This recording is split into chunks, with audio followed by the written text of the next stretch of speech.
Bismillahirrahmanirrahim. Assalamualaikum warahmatullahi wabarakatuh. Saya Devia Nopian Rohmah, CGP Kabupaten Bandung, Angkatan kelima, dengan fasilitator Ibu Dewika Nasution MPD dan pengajar praktik Ibu Dewi Taurus Mayanti SPD. Pada kesempatan ini, saya akan memaparkan demonstrasi kontekstual mengenai filosofi pemikiran Ki Hajar Dewantara serta pengaplikasian kontekstual terhadap lingkungan saya. Bapak Ki Hajar Dewantara adalah Bapak Pendidikan Nasional karena pemikiran-pemikiran beliau mengenai pendidikan. Sehingga tanggal lahirnya setiap tanggal 2 Mei selalu diperingati sebagai Hari Pendidikan Nasional. Setelah saya mempelajari modul 1.1 ini, saya menyimpulkan 4 poin mengenai filosofi pemikiran KHD. Yang pertama adalah pendidikan dan pengajaran. Yang kedua adalah pendidikan yang menuntut. Yang ketiga adalah kodrat alam dan kodrat zaman. Lalu yang keempat adalah budi pekerti. Dalam zaman saat ini, pemikiran KHD itu melahirkan penerapan kurikulum Merdeka Belajar yang akan menghasilkan generasi penerus bangsa sebagai cikal bakal dari profil pelajar Pancasila, yakni 1.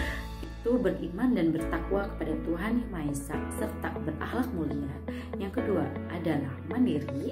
Yang ketiga adalah kreatif. Yang keempat adalah bernalar kritis. Yang kelima adalah bergotong royong. Dan yang keenam adalah berbineka global. Di sekolah saya, khususnya di SMA Negeri 1 Cicalengka, profil pelajar Pancasila sudah terlaksana dengan baik dan akan terus menjadi lebih baik lagi. Untuk yang pertama yaitu dimensi yang pertama adalah beriman dan bertakwa kepada Tuhan Yang Maha Esa dan berakhlak mulia. Dalam dimensi profil ini, siswa dapat mengamalkan nilai-nilai agama dan kepercayaan sebagai bentuk penerapan dan pemahaman terhadap agamanya. Adapun acara di sekolah saya yaitu yang pertama ada PTR atau Pekan Ta'lim Ramadan. Yang kedua ada BUBOS, itu akronim dari Bulan Suci Berbagi on the Street, itu pembagian makanan kepada masyarakat sekitar. Yang ketiga ada melaksanakan istighosah. Yang keempat ada memperingati hari besar agama atau hari besar Islam. Contoh seperti memperingati hari besar Maulid Nabi Muhammad SAW, memperingati hari santri dan sebagainya. Dimensi profil yang kedua adalah dimensi profil mandiri, yaitu siswa dapat mempunyai prestasi yang bertanggung jawab atas proses dan hasilnya untuk pengembangan dirinya. Contoh kegiatan di sekolah saya adalah mengenai kreativitas, kegiatan kreativitas masakan dari proyek mata pelajaran KWU, dan yang kedua itu adalah kegiatan pembimbingan kompetensi sains nasional atau biasa disebut dengan Olimpiade. Ketiga adalah kreatif. Dimensi profil kreatif yaitu siswa menghasilkan sesuatu yang orisinal, bermakna, bermanfaat, dan berdampak untuk mengatasi berbagai persoalan baik terhadap dirinya maupun lingkungan sekitar.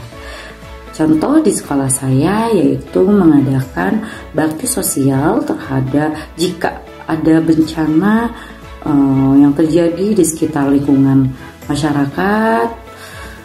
Yang kedua yaitu kreasi atau kreativitas anak dalam hal karya seni rupa yang kami sebut dengan tema yaitu kebun karya.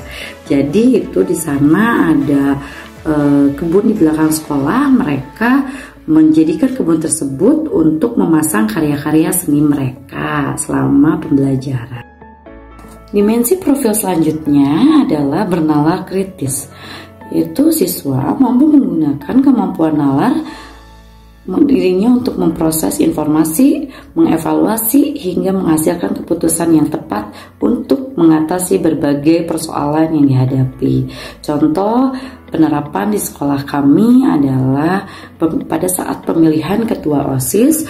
Nah, calon ketua OSIS itu mengorasikan visi dan misi mereka di hadapan para siswa yang lainnya, dan para siswa mendengarkan, setelah itu memberikan pendapat atau pertanyaan, dan mereka semua siswa dapat memilih ketua OSIS menurut kepercayaan mereka, menurut keyakinan mereka secara demokratis. Dimensi profil yang kelima yaitu mengenai dimensi profil gotong royong. Pada dimensi ini, siswa mampu berkolaborasi dengan orang lain dan secara proaktif mengupayakan pencapaian kesejahteraan dan kebahagiaan orang-orang yang ada di sekitar. Contohnya yaitu melaksanakan piket atau kebersihan kelas.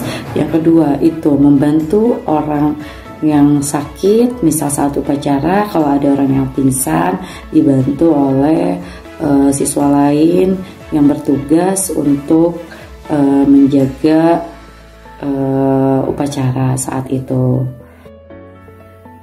Dimensi yang terakhir adalah dimensi berkebinekaan global. Murid yang berbudaya memiliki identitas diri yang matang, terbuka terhadap keberagaman budaya daerah nasional dan global.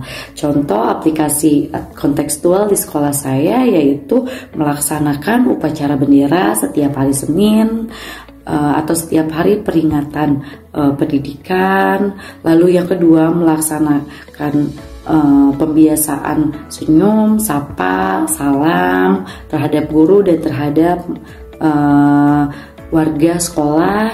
Yang ketiga itu menampilkan budaya daerah seperti tari jaipongan pada saat ada acara. Yang keempat misalnya berpartisipasi memperingati hari lahir kemerdekaan. Jadi terdapat lomba-lomba seperti lomba 17 Agustusan dan lain sebagainya. Mungkin itu saja yang dapat saya sampaikan mengenai filosofi pendidikan KHD dan penerapan kontekstualnya di sekolah saya. Mohon maaf atas segala kekurangan. Wassalamualaikum warahmatullahi wabarakatuh.